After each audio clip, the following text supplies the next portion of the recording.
আল্লাহ পাকের শুকর আদায় করা, এটা এত বড় একটা গুণ যাকে আল্লাহ রাব্বুল আলামিন কৃতজ্ঞতা স্বীকারকারী অন্তর দিয়েছেন। সে হচ্ছে পৃথিবীর ধনী মানুষ।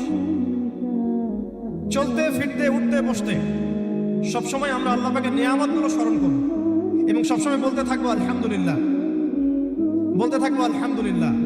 আল্লাহুম্মা লাকাল হামদ হামদান কাসীরান তাইয়িবান মুবারাকান ফীহি কামা ইয়ানবাগী লিজালালি ওয়াজহিকা ওয়া আযীমি সুলতানিক। আল্লাহ পাকের শুকরিয়া যে যত বেশি আদায় করবে, আল্লাহ পাক বলেছেন লা ইন শাকারতুম লা আযীদান্নাকুম, তোমরা আমার শুকরিয়া আদায় করো আমি তোমাদের প্রতি আমার নিয়ামতকে বাড়াই দেব। ওয়া লা ইন কাফারতুম ইন্না আযাবি লাশাদীদ, তোমরা যদি আমার অকৃতজ্ঞ হও জেনে রাখো আমার আযাব বড়ই কঠিন।